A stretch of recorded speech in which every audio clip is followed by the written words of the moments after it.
everybody, and welcome back to Align, Engage, Fulfilled. If you're just tuning in, this is the second episode of our second season, and we're so grateful that you've found us.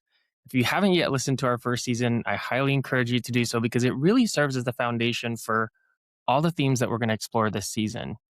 All right, let's get into it. In our season premiere last week with John and Lisa Gates, we looked at the chaotic landscape of leadership, the generational shifts, the AI disruption, and this crisis of connection that we're all going through.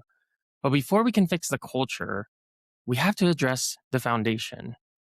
Now, I want you to think about the last time that you found out what a coworker was making. Maybe you saw a pay stub left on a printer. Maybe they slipped up at happy hour. Do you remember that feeling in the pit of your stomach? That instant flash of heat, the mix of anger, betrayal, and sudden doubt.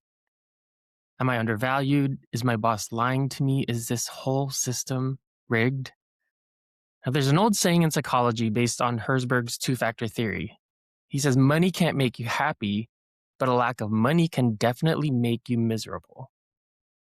Now, I came across a number last night that stopped me in my tracks.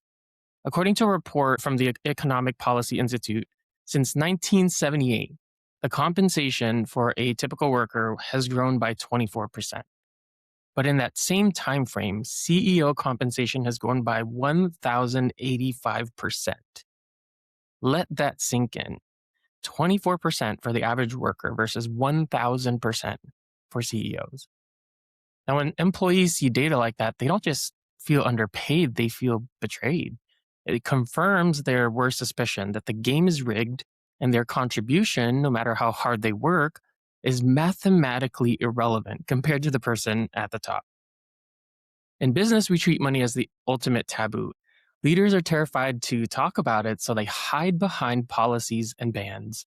Employees are terrified to ask for it, so they quietly resent the silence. But here's the hard truth we're tackling today. You can't have an engaged culture if you have a secretive, broken compensation strategy. You can have all the pizza parties and vision statements in the world, but if the paycheck feels unfair, that trust is gone.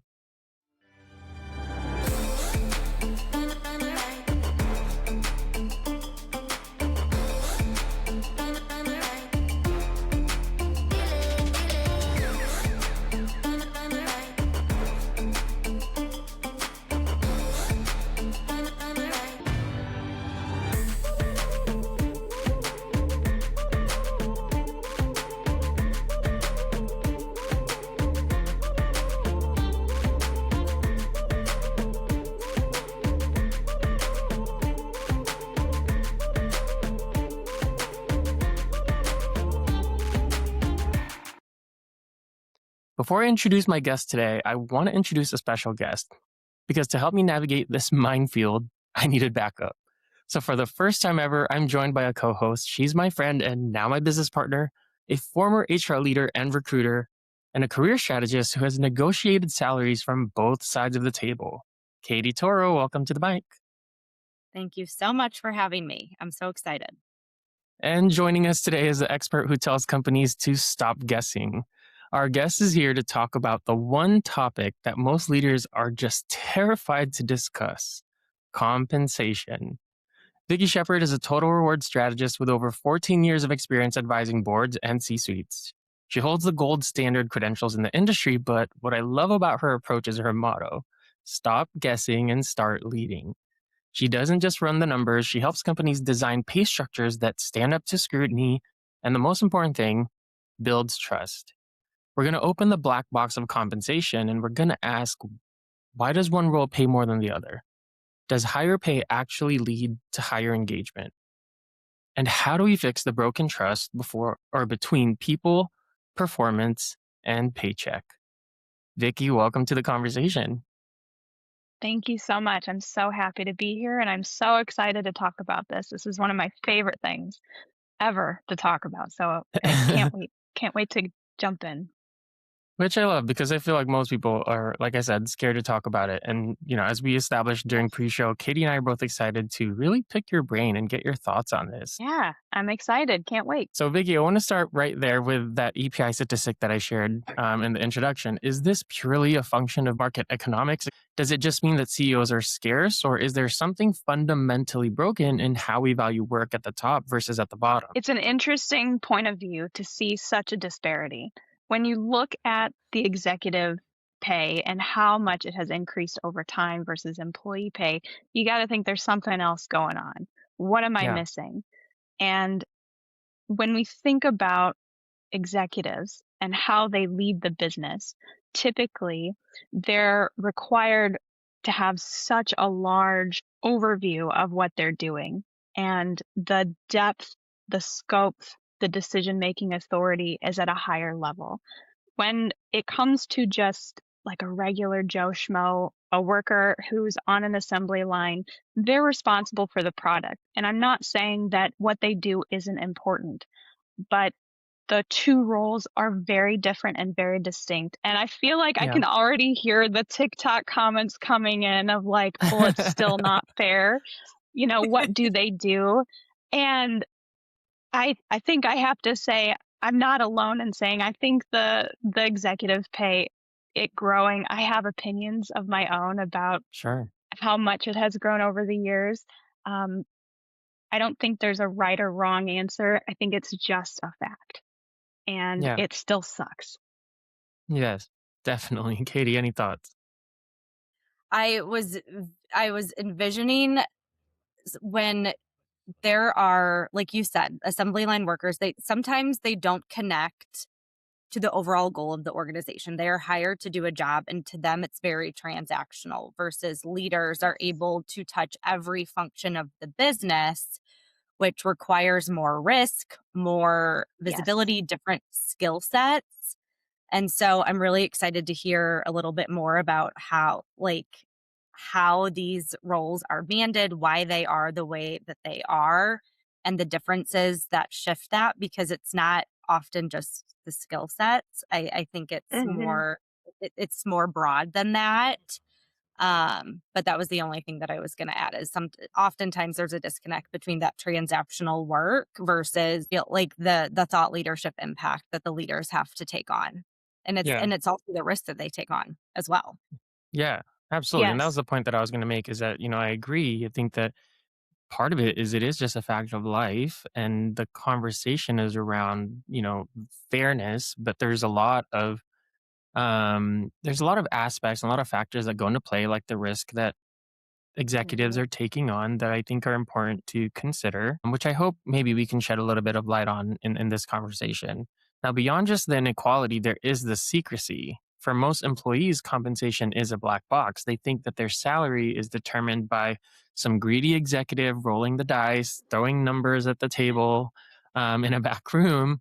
But why is there so much mystery around this? Why do we treat pay like it's a state secret? And what's the cost of that silence? Vicky, I'll go to you. It's really interesting because I think about the history of pay. So we do not have as many unions as we used to. So union pay, anytime you have a collective bargaining agreement, it's very straightforward. It's laid out. You understand, how do I get to that next step? How do I get a pay raise? If I do X, Y, and Z, if I complete X number of years, this is my next pay raise. And then here's the next. You're building a whole career ladder. Those don't exist today. Mhm. Mhm. And without that structure, it's a huge question mark. What do I do? How do I get to that next step? Well, how can I get a pay raise? What does a 3% raise mean versus a 5 or 7% raise? And why am I not getting that? And that's a Yeah. huge challenge for organizations and companies today because of pay transparency.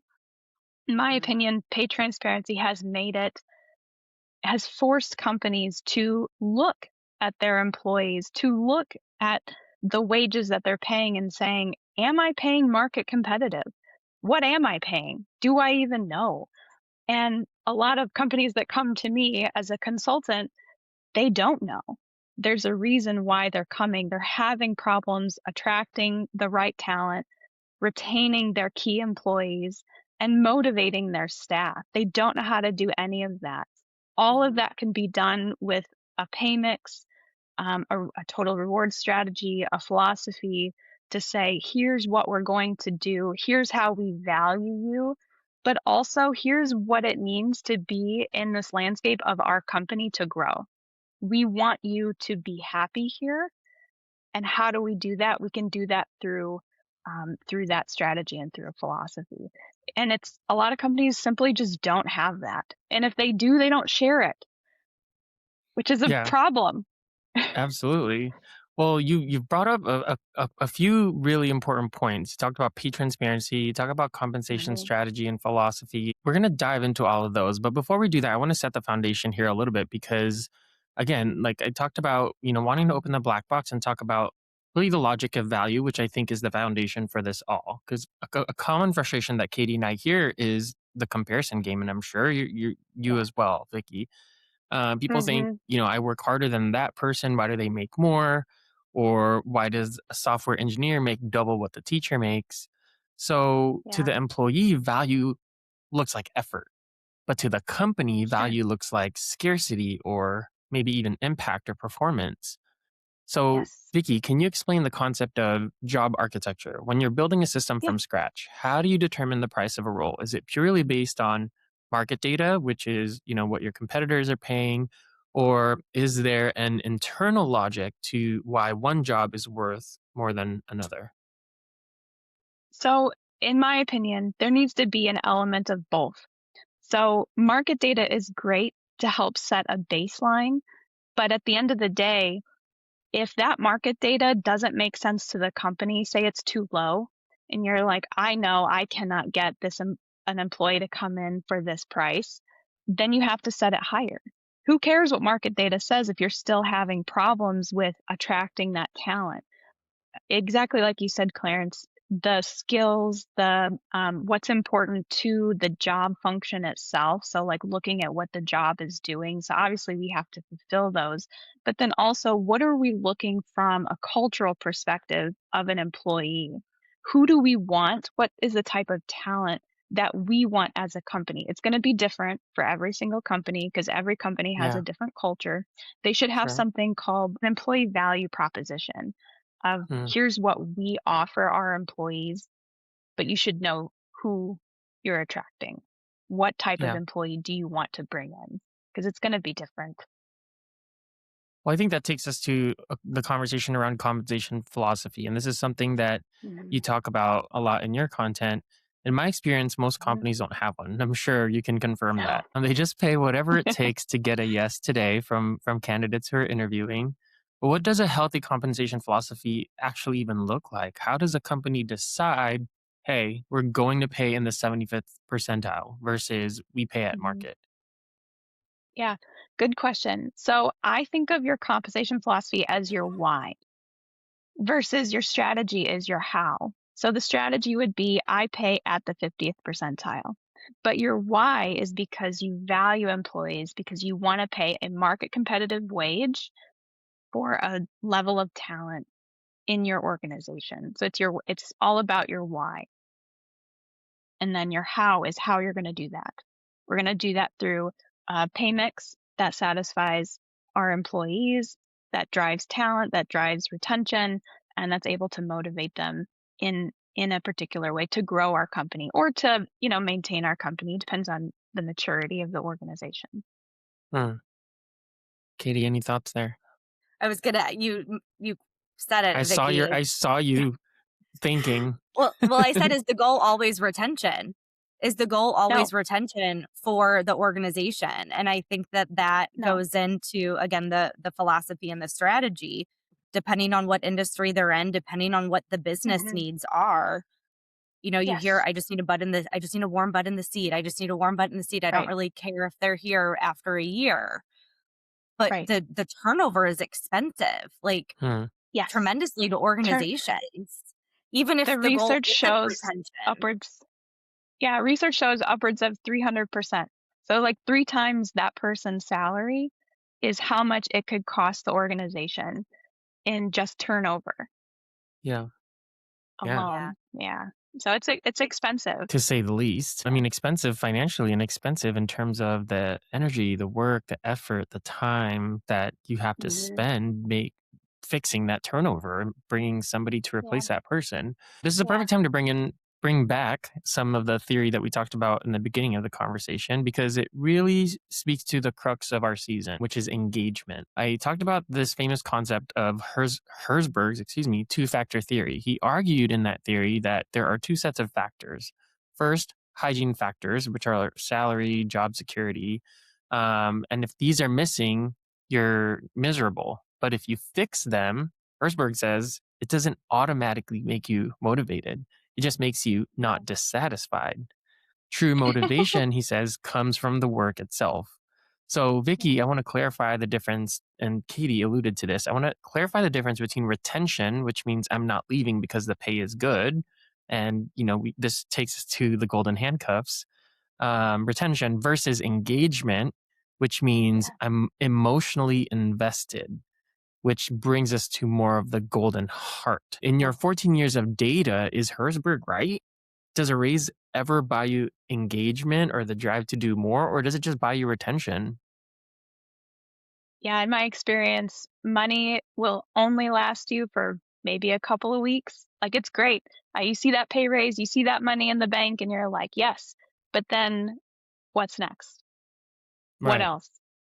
And right. that's one of the reasons why a lot of people leave their job is because there's something else. Compensation only goes so far if you are not happy or satisfied with your work that you're doing, your manager, the company, and maybe where it's going, right? Like there's a level of, you know, what else is happy there. Mm, You talked about a point about the salary and job security, and I kind of wanted to mention something that I talk about a lot is Maslow's hierarchy of needs. yes. So at the very bottom of the pyramid of Maslow's hierarchy of needs is like the basic needs. To me, that Yep, will always be compensation. You have to have a base level of compensation that satisfies and pays the bills. It pays your food, it pays your rent, it pays the needs that you have today. But that doesn't mean that that employee is going to thrive off the basic salary. So that's yep, why I say market data is great and it's a starting point, but that does not mean that we need to follow market data. And the right. problem with organizations today is sometimes that market data is out of their budget. So even Mm, though that might be the base level, that's still too expensive for some, especially smaller companies who can't afford that. So they usually pay at the right. lower end. But if you don't satisfy that basic needs, the employee will never be able to grow into that self-actualization at the very top of Yeah, Maslow's pyramid. They can't, they don't want to do more if they're Mhm. barely surviving. They can't thrive if right. all they think Yes. about is, I got to pay my rent next month. They're not thinking about next level career promotion or Right. how can I be innovative at this company. 100%, which is a huge problem that a lot of business leaders are blinded to. They don't see that Yeah. connection. I love that you bring up Maslow's hierarchy because for those of you who joined us throughout the last season, you know that this show is called Align, Engage, Fulfilled because it is based on Maslow's hierarchy. When we talk about alignment, which is what we explored last season, we're talking about meeting those first two tiers of Maslow's hierarchy of physiological and safety needs. And it isn't where engagement happens, it's where alignment happens. Those two things have to be met, have to be true before we can even talk about how people can be engaged in the work that they're doing.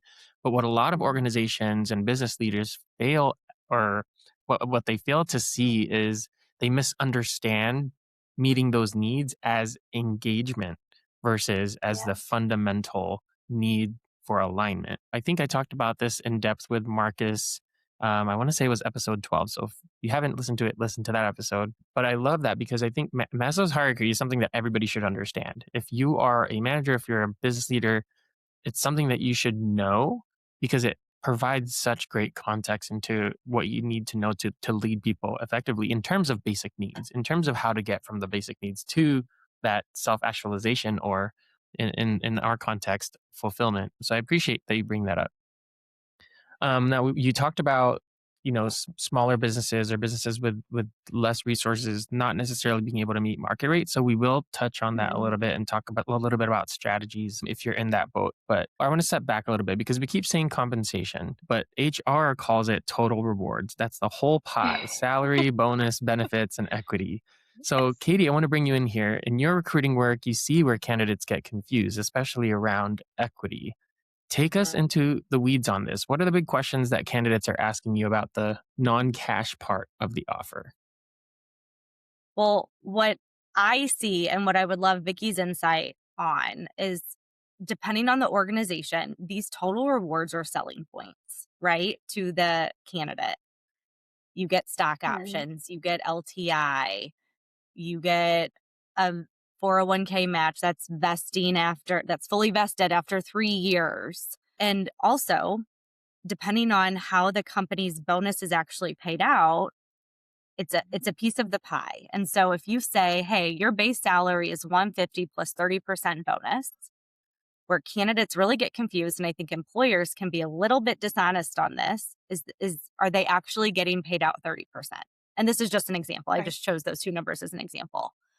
But how do you explain that to, one, the recruitment team to be able to explain it to candidates, and hiring leaders to also understand? Because I've worked with hiring leaders that absolutely have no idea that out of that 30%, they're actually only getting paid 15% of that piece of pie. Because yes, it's based on individual performance, but it's also based on company performance. And depending on what kind of organization it is, that bonus is either tied to domestic or global. Just again, as an example. So I would love your perspective on what are the differences between this piece of pie, especially from a bonus and total comp perspective, and how to educate job seekers to ask that in the interview process, and maybe even how to help explain it to hiring leaders, like both sides of the spectrum. I'm sure that you've seen. Those are great questions. So I want to first step back and let's talk about what are we talking about. So in compensation, lots of terms, lots of acronyms. So your base pay is whatever dollar amount you get. So whether it's hourly, salaried, so whether you get it, every 2 weeks, or it's usually annualized within like a year. So if you get an offer letter, $150,000 a year, that is your base salary. Total cash compensation is going to be your base salary plus any incentive that's less than a year. So short-term incentive. So any type of incentive that's reported in the data less than a year. That is your total cash compensation. Now, this is the problem with a lot of spaces online. They get that confused with something that's called total direct compensation, or TDC. So total direct compensation is your base salary plus your short-term plus any long-term incentive that's more than a year. It could be 2 years, it could be 3 years, 5 years, whatever. Hopefully someone doesn't have anything more than 5 years that's vesting. But that is total direct compensation. This is still just compensation that we're talking about. So money in your pocket, that long term, whether that's equity or that's some type of non-deferred compensation or phantom stock, something like that, would be considered in that bucket. Under the entire umbrella of total rewards, you will then also include benefits, which would be like your health and welfare or any type of dollars. Employees usually don't understand that the employer actually pays for some of the benefits. It could be like 70-30 mix. Like employees, they might say, okay, I pay $200 a month for healthcare, which is a really small amount. But as an idea, the employer usually typically pays much more than that per employee. A lot of employees don't understand that. Yeah. Then you have retirement, which includes like your 401k or any other vesting that you might have, contributions that go into, separate accounts. And then there's also wellness as well. So if you have like an employee wellness program, or if you have any other like HSA dollars that go into your account, that might be under benefits, but sometimes it's under wellness. or any other like EAP or, like you have certain employee groups that can also be a part of total rewards as well. So this is a big umbrella that we're talking about. So one of your questions was, what is it? So that's kind of how we would help define that. The second one was, if I'm a candidate, how can I ask for clarity on what it is that they're talking about? So when a recruiter offers, here's your base pay, and then here's your percentage eligible, I think it's okay as a prospective candidate to ask what's included in that percentage. Also, if it is an incentive, so say it's a short-term incentive or a bonus, I think it's also okay to ask, what was the payout the last 3 or 5 years? And that's a fantastic question because that could tell you a whole lot about the trajectory of the company and where they're going. Because if they paid out really great maybe 4 or 5 years ago, but the last 3 years they might have only paid out at like 30, 40%. Ooh, oh, that's a flag. This job may not be here in the next year or two. It could be very short term. So I think what we're talking about is, how can I better understand some of these concepts from an employee side? And really that comes down to communication, asking clarifying questions, and what's involved. And I think that's okay to do, because as a prospective employee coming into a company, you do want to know what's involved, right? This elusive 30% could be anything. Yeah. And I'm so glad you said that. Yeah. As a total rewards professional, like if I'm working in-house at a company, it really should be my job to work with the HR leaders. So whether I'm working with recruiting or I'm working with, managers or leadership, I need to help explain these concepts to them so that they can then explain it to the candidates or to the employees, as well as I really should be working with the hiring managers. And I should be talking about it. Not every company does this, but there's a great way to do it. It's a relationship building, and it needs to happen. You can see it. Some companies don't have a comp field. They don't have a total rewards field. So smaller companies don't always have that opportunity. So what would you say to candidates that have maybe an equity package at their current firm, and they're having to understand it's not just matching, it's not comparing apples to apples in all instances. If they're looking for one job, maybe they're making 150 now, but maybe the other salary that they're getting offered is 140. So the base salary is lower, but there's other upsides when it comes to benefits. So what would you say to those candidates and job seekers that are comparing, and how do you measure that in terms of total rewards from an employee side? Ooh, that's a good question. And sometimes taking a step back with base pay is okay. I think I want to put that out there. There's a lot of people that get really weird about that. They think, oh, I'm not progressing.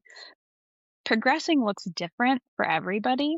You could take a lateral move. So say it's the same job title, maybe same pay, maybe not. But the opportunity to grow or learn more, like the scope and breadth of your work at this new potential organization could be so big that I don't think you want to leave that on the table. I think you want to take that, because even give it 6 months to a year, you could move even again to another title or company. So I just want to pause there for a second, because it's okay to take a lateral move or to even take a step down if it's worth your while. But I think that's an individual question. It's going to be different. But your question was, how do we explain this to employees? Well, how do you measure that? How is a candidate supposed to determine, okay, or even calculate what is their current employer paying in terms of health insurance? Because that's a big one right now. And this goes into the golden handcuffs. Employees need health insurance, so they have to be employed by an organization. But I don't think employees necessarily know how much companies pay to insure Yeah. their employees. It's extremely Yeah. expensive. And Well, and smaller some of companies, that's hidden too, for right? sure. Like employers don't necessarily want to share that information for whatever reason. Um, but I can tell you something that I do on from a personal level. If I'm looking Yeah. for a new job, I put everything into a spreadsheet. I say, okay, here's everything that I have at this one company, and here's the dollar value tied to that. Write it down in a notebook. Here's everything that I currently have today that I use. Am I going to use it at my next job? And then if I Hmm. do use it, what would that cost look like at Yep. that next job? And Yep. just do a comparison. Try to annualize it over the next year. If you know you might, some people know they have a surgery coming up, so they don't want to leave Yep. their company or, Yep. whatever that might be. And it's worthwhile to either stay at their current company because they can max out um, their insurance benefit, or it might be worthwhile to try to get new benefits. Ask a That's not question really quick. uncommon. Yeah. Well, I recently saw this post on LinkedIn, and I've noticed this given my 15 years of experience in the field. Once company bonuses hit, people are looking for a new job. And it's usually Yeah. Q1, right after the holidays, Yep. whether their bonus hits in January. My old company, their bonuses used to hit in March. So it was kind of mass exodus come April. And so we have this cycle of like people are looking for new jobs quarter 1 because they know their bonus is coming or it recently has already hit their account and they're looking. So from an organization and consulting perspective, is this something that the data shows that this is where this has the highest turnover rate? And like, is there ways that you consult with organizations? Let's get ahead of it. We know this is happening. Can we get ahead of it? Oh, yeah. You can absolutely structure how you do some of the even like performance management. So you can separate merit from performance. You don't have to do that, and some companies do, cost of living adjustments separately from merit. I would recommend that. I'm very pro pay for performance, which means let's actually pay you based on how you did and not just slap a 3%, Yeah. because it Mm. doesn't do anything. Yeah. We don't spread the No. peanut butter. Um, but as far as like some of the data that shows, absolutely, employees will be leaving. I actually heard a statistic the other day that said upwards of like 60 or 70% of current employees are looking for a new job today. That's Mm. I don't know if that's a reflection on like the state of how COVID has affected the workplace with like a mass Uh-huh. exodus. Now we're Mhm. like 5 or 6 years later, people are like, I kind of want to maybe do something different or try something new, itching to move and do something, which is it's fascinating conversation itself. I'm not a labor economics, so I don't have much comment on, market Yeah. movement with employees, but it is fascinating to see. It's unfortunate from like an organization perspective because if I have these employees and I'm very happy with the performance that they are actually doing, what can I Mhm. do to keep them? And I Mm. think that question is, well, what's important to the employees? And if you're going to Yeah. ask it, you got to be ready to make Back it up. changes. Yeah. That's Yes. that's the key to that. You got to be careful what you ask for. I'm gonna make that a soundbite because I think business leaders need to really understand that. Like, if you're going to ask, be You got to be prepared to ready. act. Don't just Yes. ask. And that's where really the trust starts to Yeah. erode because I think and maybe this is where the danger really sits because there are organizations that do ask. They do the employee surveys or they have Mhm. whatever town halls or whatever you want to call it. They ask and nothing ever happens. And it Right. just erodes the trust Yeah. continuously. So I'm It gonna make a sucks, soundbite out of man. that. Okay. um, well, I want to talk a little bit about the visceral feeling of fairness. I want to take this to the employee Yes. side a little bit more because when we talk about engagement, nothing kills engagement faster than finding out that Either the new hire makes more than you or somebody who does the same job as you is making more than you. Caty, you see this specific friction point all the time where the market rate for new hire is higher than the salary for a loyal 5-year veteran. It's called wage compression or inversion. It's a huge morale killer. How should leaders navigate those situations where newer employees are coming in at similar or higher pay than long tenured team members? And then, Caty, you're welcome to give your input on here too. The leaders absolutely need to be proactive. If you have that information that the new hire is coming in at a higher rate than your current employee who has good performance, who's very well liked at the company, what are you doing to fix that? Because that's not okay. And it could be a potential FLSA issue as well. You know, a claim could be brought to the company, which is very costly. It's a compliance risk as well of, you know, having this new hire come in who's getting paid more. If that current employee is over 40 years of 40 years of age, or if, Age. you know, yeah, or if they're a minority or anything of the sort, they could absolutely bring a case and say, hey, this is discrimination. But as an employer in HR or in compensation, it's our job to find that and to make corrections first. Why are they being underpaid? Why are they under market? If they're such a valued employee, why are they under market? It's a hard question because they shouldn't be, Right. you know, and so it needs to be fixed. Well, my follow-up question is if they're on salary bands or pay bands or grades, however you want to call it, and I would love you to be able to explain what that really means, because Sure. on my side, what I've seen is that there's tenured employees that are maxed out within their pay band. They can't go any higher because they're doing the same job. Maybe they've been in the same role or same position for 5, 10, 15 years, you know, the subject matter experts, the ones that hold all of the knowledge. They don't want to go up, they don't want to go lateral, they don't want to go down, they're happy where they're at. But the business needs maybe have shifted, the market conditions have shifted.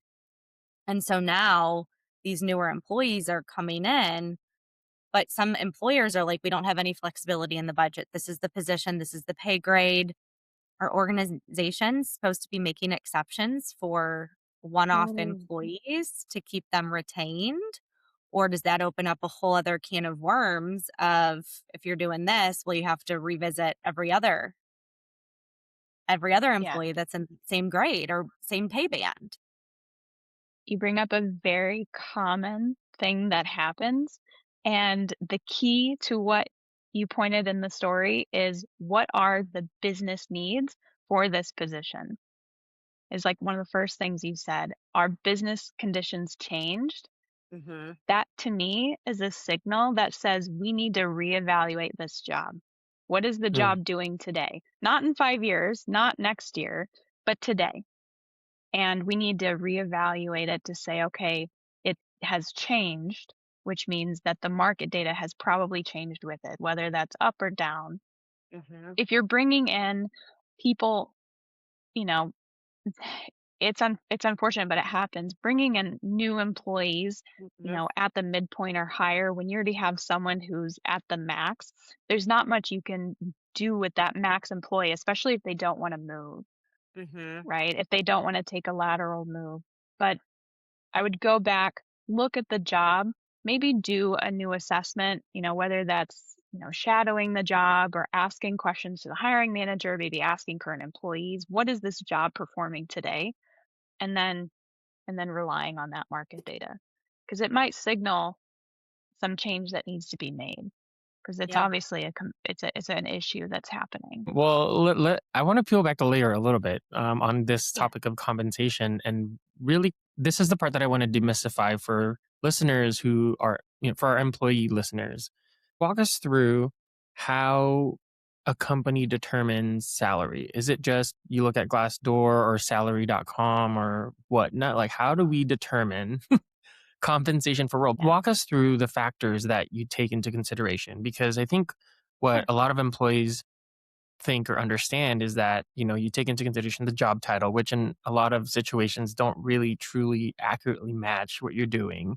Then they Mhm. take that job title and they pull market data based on that job title, but the job description is Yeah. different. So walk us through that Mhm. process in terms of compensation strategy. What are the factors that we should look at and take into consideration for putting together the salary? Yeah, absolutely. So can I just say I hate job title matching. You can Me call I was thinking too. about this Yeah. the other day. You can call a job like superstar, senior overlord, and they are running reports. Yeah. Like they're not even Yeah. analyzing, but they are the superstar, senior, master overlord. Like, don't get me wrong. You know, It's it's the unfortunate overlord for because you me. can, I know, you can title, like, ideally businesses title the jobs whatever they want. They should have some I have opinions. They should have some, like, clarity around what the job is doing. They shouldn't just be not everybody's a director. Like, let's Mm. let's just Mhm. Mhm. let's just get that there. Um, Yeah.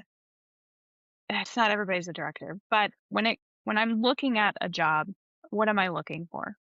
I'm looking at your duties, your responsibilities.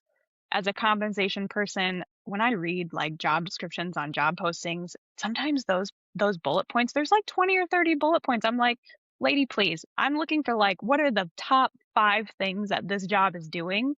And what Mm. I want to know the percentage of time that each bullet point is important to the job. Okay, you're Mhm. spending 30% doing A, 20% doing B, and the rest might be something else, but it should equal to 100%, right, at the end of the day. I don't need 20 different bullet points. But I'm looking at No, all you need duties, is one. responsibility. This all you Yeah, need is one because the hack that organization uses, they just have that disclaimer of and any other duties that your anything. manager I hate deems. they do that for Other duties compliance as reasons, but I assigned. hate it. Oh, I hate that. Oh my gosh. Um, I'm also looking at like decision-making authority. So what level of decisions is this person doing? That'll tell me if you're a manager or senior manager, director, VP level. It'll tell me a lot on the leveling for that decision-making authority.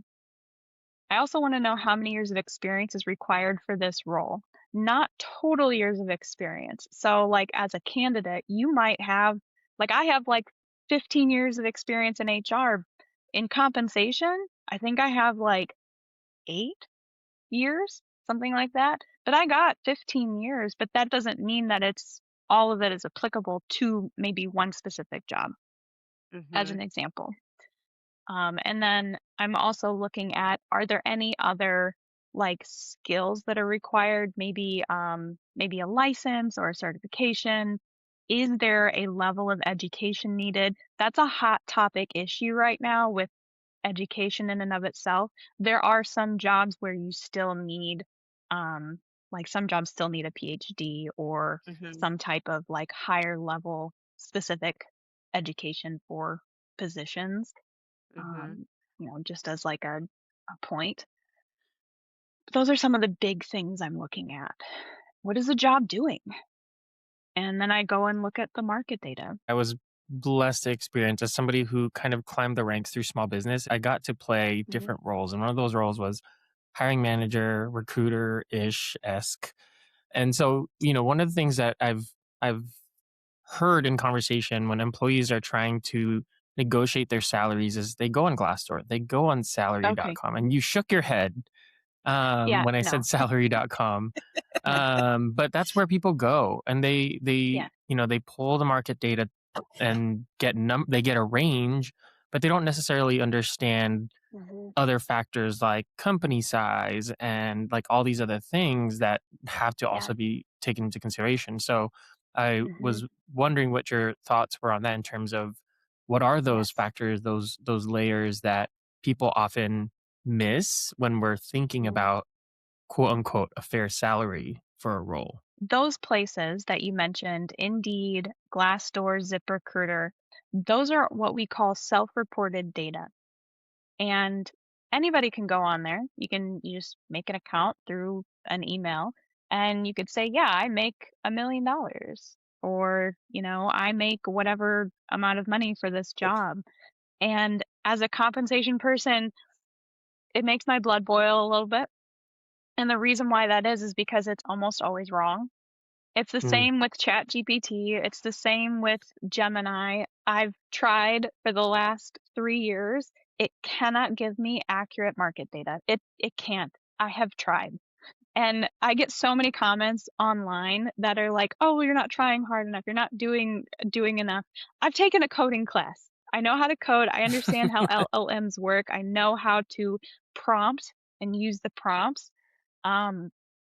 It's not accurate. And also, the human element is that people lie. People forget that people lie on these online forums. And so it becomes this place of, okay, well, now I'm automatically trusting all of these people who submitted these dollar amounts. And from like an employee side, you think, well, why shouldn't I trust that? People should be honest. But the thing is that they're not.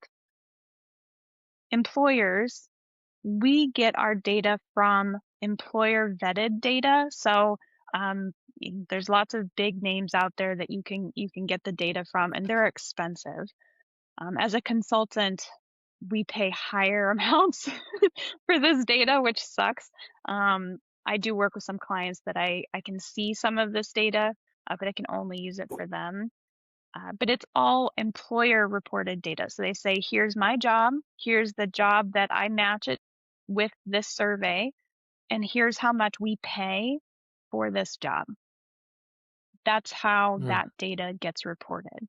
And these survey providers, they go through the data and they do a lot of, reviewing, making sure it's accurate. If there's any outliers, then they call that out. Sometimes they'll have employers respond to data and say, okay, we had, 13 people respondents, but the data isn't good enough for us to report, so it might be insufficient. So you're left with like, okay, this sucks. I can't use it. So Glassdoor, Indeed, ZipRecruiter, not great places to go. My recommendation for all of those that are watching, if you want free data, there are 2 sources. They all kind of come from the same thing, which is government. BLS. So go to bls.gov. And under there, there's a tab called Pay and Benefits, and then it's like occupational wage data. You can go through that. You can search by job title, by field. You can even do a download of Excel. It's free. Now it is old, so you need to apply a percentage for every year.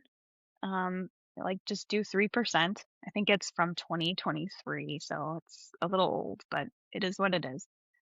The other source is called ONET Online.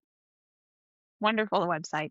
HR people love this because it helps with job duties. You can write job descriptions. You can look at geographic differential information. Okay, what does this job pay in Tennessee versus, Colorado, and what do those differences look like? Very helpful. It's free. I love it. I don't get paid for any of this stuff, but I use it all the time. So Sweet. Great resources. We'll put those in the show notes as well. I want to double down a little bit on what both you and Caty have said, because in the past, this wage compression was mostly rumor or gossip, but now it's really public data. We have pay transparency laws, which you've alluded to earlier, sweeping the country in California and New York, Washington, that are forcing companies to list salary ranges on job postings. So now, as a business owner, my loyal 5-year employee doesn't have to guess. They can literally see on LinkedIn or wherever that the new role is listed for $20,000 more than they're currently making. How are these transparency laws changing the game? Are they forcing companies to finally fix these internal equity issues, or are they just causing a massive retention crisis because now the secret's out? both, and it depends on the company. You could have a wonderful salary structure. You could have so many wonderful things that are great for your company. If you don't talk about it, if you don't communicate it in a way that they can understand, it is pointless, absolutely useless.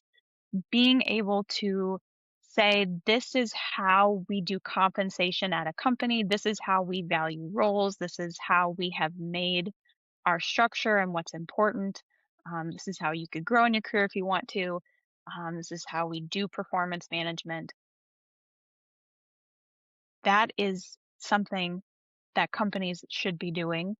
Pay Yeah. transparency has forced the hand of a lot of companies that may not have had that for many Right. years. Yeah. And now they're going, what do I do? How do I fix this? Where do I start? Because it's, it's always left to the backside. They only did changes when it really, had an effect or there was a problem. And taking a step back and looking at it holistically of, well, let's communicate what's important and let's tie it to the Mm. business as well. So as a business leader, anytime we have like these conversations around performance, around compensation, how can we tie it to our business goal or to our company culture, our value, our mission statement, and what's important so that we can come together collectively to drive those outcomes? Because Mm. it's an impact, right? Like the Yeah. time money exchange, right? So as like this employer contract agreement between employee versus employer, right? As an employee, I'm giving you my time, my knowledge, skills, and abilities. And in return, you're giving me a paycheck so that I can go pay for Sally's daycare or, maybe soccer practice or something. I don't know.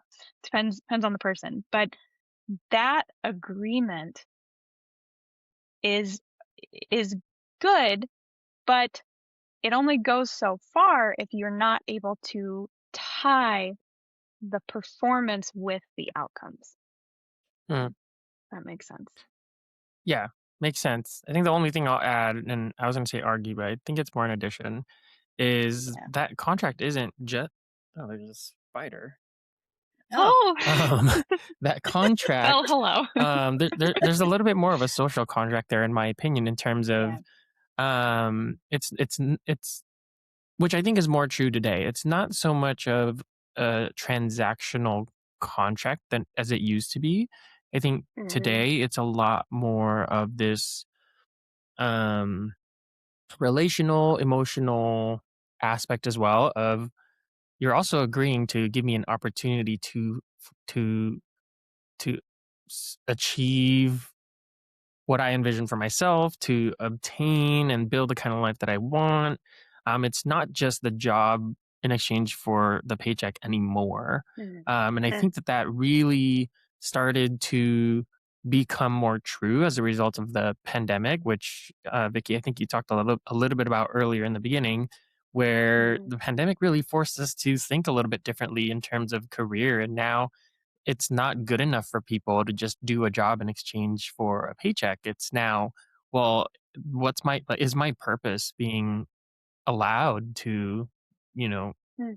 take place, to be sought out, to happen in this role? And that has become part of the agreement between employer and employee. But so many business leaders are still behind and have yet to recognize that. Yeah. I think I just want to add, and it's in agreement with what you just said. I think there's a lot of people where their pay hasn't caught up. Yeah. Since the pandemic, their pay has just not caught up. There's a lot of people who are still struggling and they're not able to think about the future because they're in the here and now. They're having to make decisions on Sally's soccer practice versus, the next grocery trip.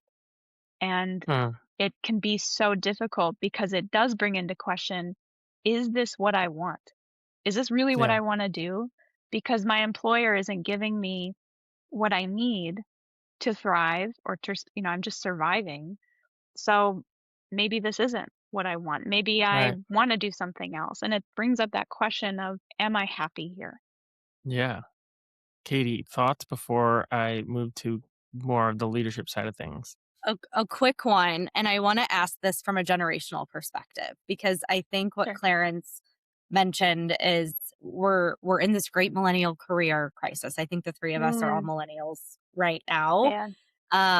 And I feel like it's hitting our generation the hardest because when we entered the workforce, and I saw a therapist perspective on this whole 2016 trend recently, and I love it. And I'm so nostalgic. Like 2016, career wise, Yeah. awesome. I was living life. I was, making good enough money. I own my house. I wasn't married yet. I was engaged. Like everything was great. But then the pandemic happened and it caused me to rethink my priorities and other life changing events also.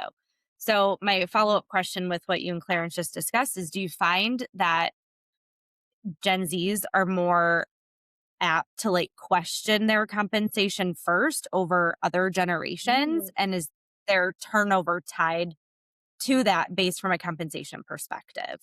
Because one could argue Gen Z, they're just now in the like getting married, having babies phase, whereas millennials and Gen Xers are in that phase. They're taking care of maybe elderly parents. There's more responsibility. There's more risk, and they need more. So when pay doesn't catch up to their lifestyle, are they the ones that are jumping ship or staying disgruntled and impacting culture?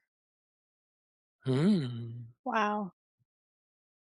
I am not able to speak to it. I'm not that closely tied with the Gen Z, um, and the different age groups. So like I don't manage compensation for any internal. I'm a third party consultant, right? Yeah. So I Yeah. I Yeah. help HR leaders and other executives in their spaces.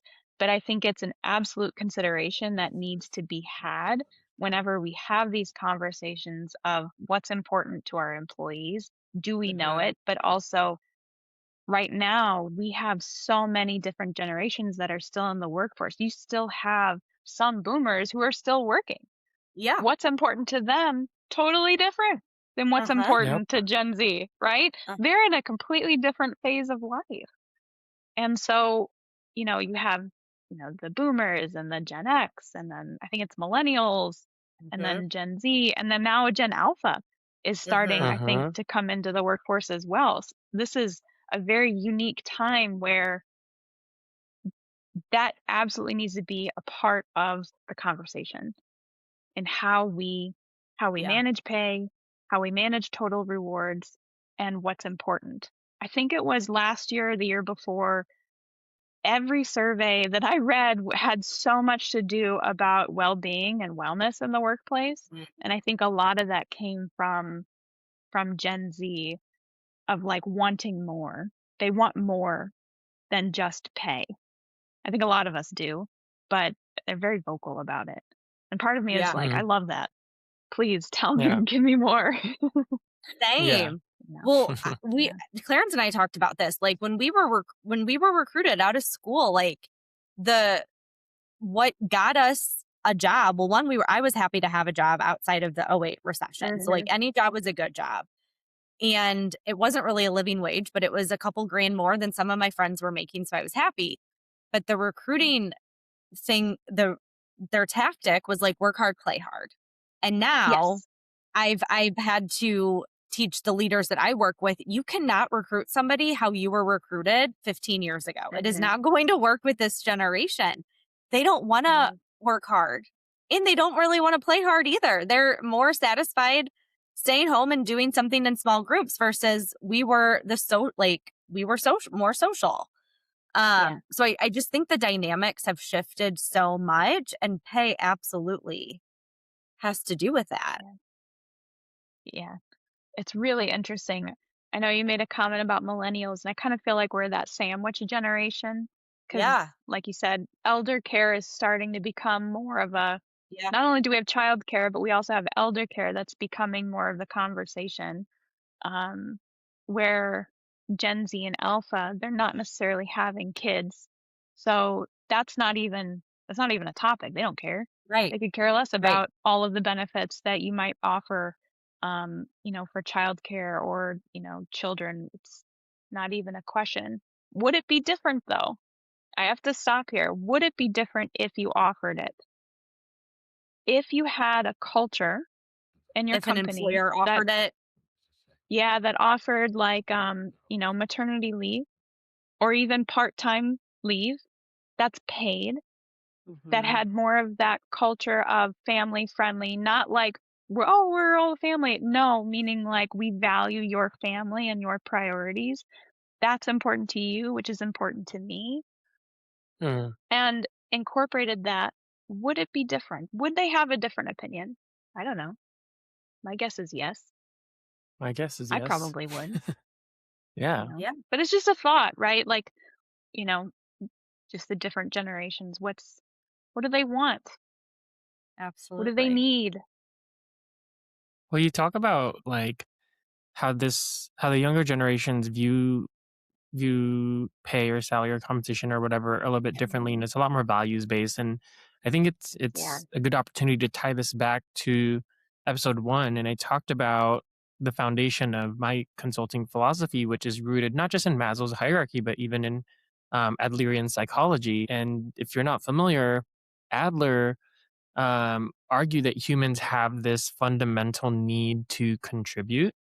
And even if the values change, even if how each generation views fulfillment changes, that's a fact that doesn't change. As humans, we have a need to be able to contribute to society and we need to feel useful. But my thesis for today is that compensation is the validation of that contribution. And I know, from conversations with both of you, we have thoughts about external validation, but the point stands compensation is the validation of that contribution. So if I contribute value to the tribe or the company and the tribe underpays me, then the psychological message to me is your contribution doesn't matter and it breaks the Mhm. social contract. Vicky, I'm curious, do you agree with that framing? Is a paycheck just a transaction or is it a validation receipt? How do leaders communicate that value when the budget is tight?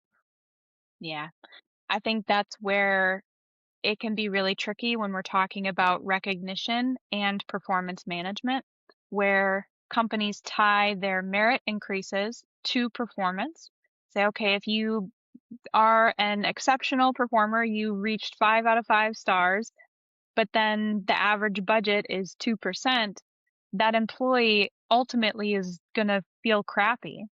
They're going to feel like 2% because it's low compared to maybe other years, or if they hear about average budgets that other companies are doing. This is where sometimes if if a company's not doing well, so say you have a company in decline, maybe you shouldn't have your performance tied to merit. Just do a cost of Mm, living adjustment.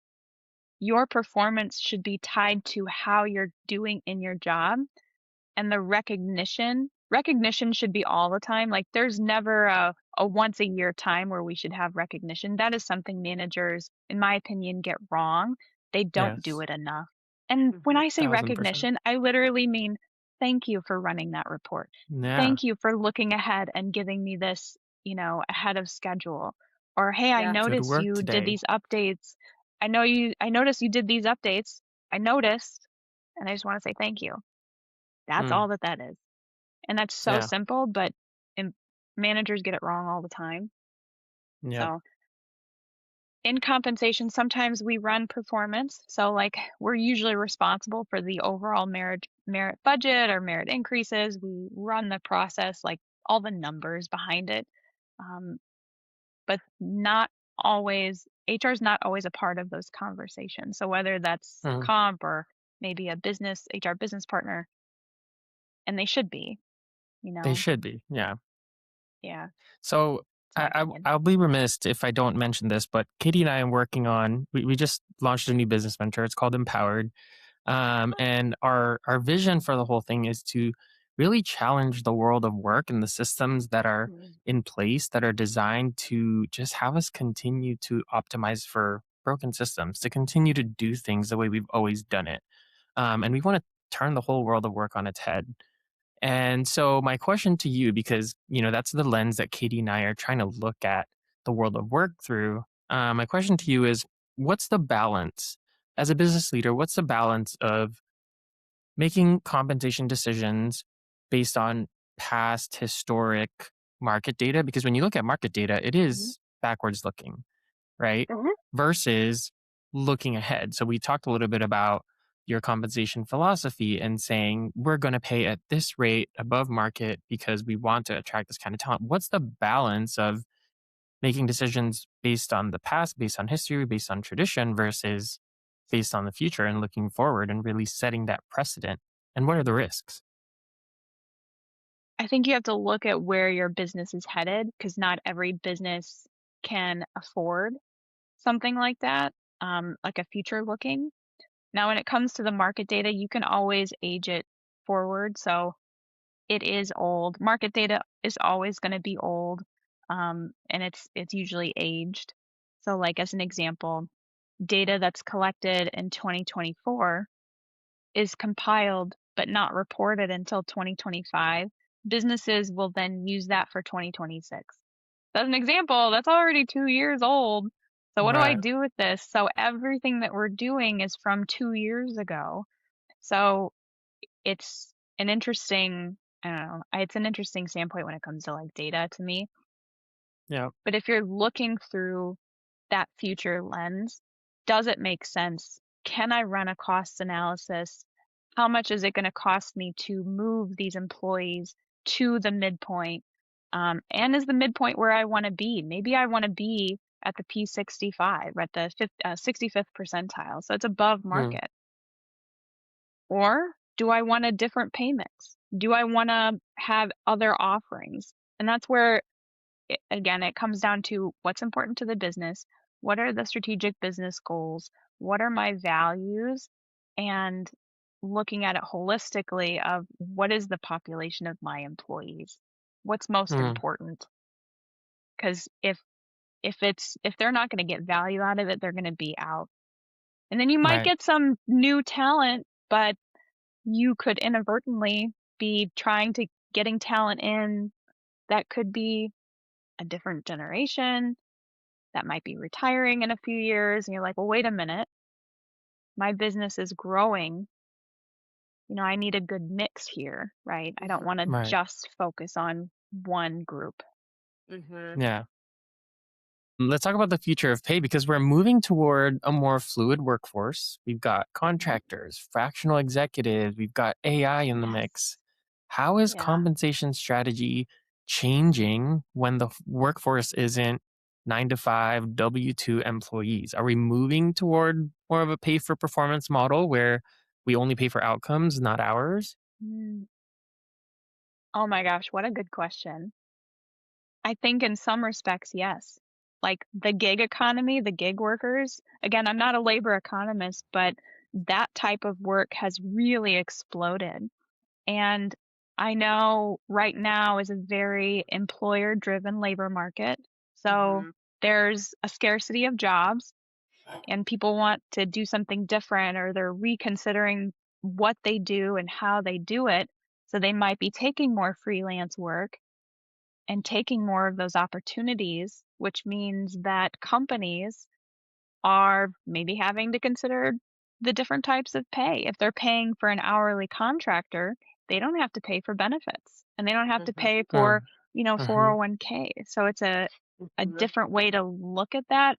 A lot of companies think that's a very positive outcome, but it doesn't necessarily drive retention because they Yeah. Mm-hmm. sometimes they want an employee. AI is changing the game in general. Things are they move so fast that like whatever I say now is probably going to be irrelevant in like the next 2 months Tomorrow. anyway. Yeah. The technology is definitely Yeah. changing the landscape, but Yeah. Well, something. Sorry, go ahead. it's complicated. It's Yeah. complicated for business leaders to predict like the future more than like 1 or 2 years, Yeah. If that. if that. And I don't. Maybe you have seen something along these lines, but I'm curious as to how AI is going to start to affect compensation in the sense that if we're talking about AI taking away a lot of the administrative tasks, and in essence, it's Mm-hmm. going to reduce the bullet points that are on the job description, which I would assume business leaders are going to take into consideration in terms of recalculating pay Mm-hmm. for roles. So I don't know if you've seen any of that. I'm going to assume yes, But I'm Yeah. curious as to how all of that is going to factor into compensation here in the next 6 months to a year. It's definitely changing how we look at work and how we value what the skills are of the employees, what's important to each individual job. In some respects, it's fantastic because it reduces stress on the employee, but that doesn't mean that we get rid of the employee. And I think Mm-hmm. that's where the concern is for not only business leaders of like, are we going to have layoffs, but from an employee side of like, do I need to be concerned with this new automation? And it gets missed of just because we're changing how the job is performing doesn't mean we need to get rid of the employee. They're still Mm, valuable and yeah. there's still value in having them in the workplace. Yes. 1000%. I would end the episode there. Um, we talked a few times now throughout the episode about, not everybody has the resources to make certain kinds of decisions. And we have listeners Mhm. who are leaders facing tight budgets. And I think this is probably the most common situation for people who don't work for the big conglomerates. They can't give everyone a raise. And Katie, you had a great question about the mechanics of those hard decisions. Well, one, when budgets are tight and not everyone can receive increases, how Mhm. do leaders decide who does and who doesn't? And how do they communicate those decisions without damaging morale? Mhm. My recommendation is to not pick and choose because we don't want to inadvertently have disparate impact. So we don't want to discriminate or cause any type of compliance risk for our company. Know your total number of increase, right? Your total cost, Mm-hmm. and phase it over the course of a couple of years. Whether that might be more frequent increases. So instead of having one merit where it's a giant pile of money going out the door one day, you Mm-hmm. got to break it up in maybe twice a year. But that doesn't mean that you stop. You have to keep reevaluating. And if the performance of the company was really good, if you can move that budget to your merit to bring employees up to market, because ultimately the cost of losing those employees is far outnumbered The actual than increase. the actual increase. Correct. Yes.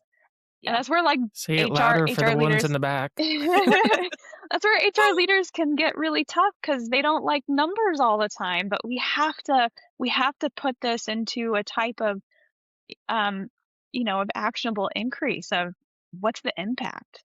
What is this Yeah. cost impact? And what is the cost of losing our Mm-hmm. workforce? And that's big. It's a big Yeah. cost. We kind of talked about this, and this is going to be my last question, I promise. When employers are dispersing this budget, a strategy that was often had at Mhm. some of the companies that I work for was we're going to borrow budget from this department for this headcount, and this is the band that we can pay. And so they'd create a role based on the band, not actually the business need, in order to not lose that headcount. Just are you Wow. following? Does this make sense to you? Yeah, I think so. Well, like So they take there, away from one to give to yes, another? robbing Peter to Yeah. pay Paul. Like we talked about it all the time. Mm, They didn't want to lose that Mhm. headcount. And I see this. I think, again, depending on the industries, the certain cycles of where that business is, they don't want to lose that headcount. We're going to create a position in December and hope to fill it within, 2 weeks to not lose that headcount. And then also, when you talk about the salary bands, you mentioned like P50, P65, like a percentage of that salary Yes. band.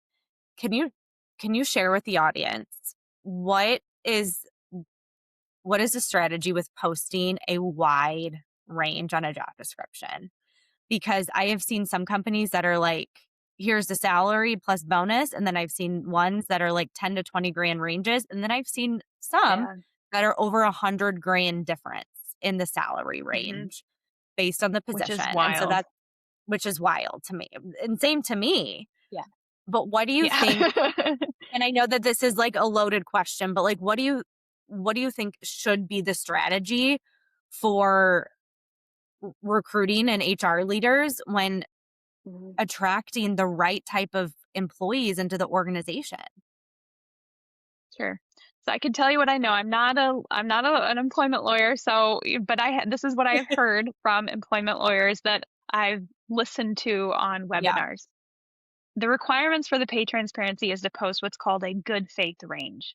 So that is not necessarily the entire range. So internally, your salary range could be like 25,000 to, I don't know, let's call it 40. This off the top of my head, right? That's the full range of grade 5. Your range that you should post on that salary, like that, the job application, the good faith range. First, what's your budget and what do you need to hire for? Because that could determine where you're within your range. But mostly what we see is anywhere from the minimum to the midpoint. That's usually what's on the job posting. That's what I have been told. So it's not ever going to be the full range. The companies that are posting these salary ranges that are $200,000, $300,000, and you're like, why is this so big? What does that mean? To me, that is not a good faith range. That is not necessarily compliant with regulations. I would highly encourage people to look at that and make It's just covering your butt is what it is. It's covering your butt. I've seen some that are like, if they do it in like hourly dollars, they'll do like $7 to $150. I'm like, well, that makes no sense. Yeah. That is absolutely not okay. Well, and it creates this like false premise or false assumption that you as an employee can negotiate such a wide range. Right. Yes. And so and the applicant does say, okay, well, I'm going to post that I want $50 an hour, and the company won't even consider them. You won't even get a call back.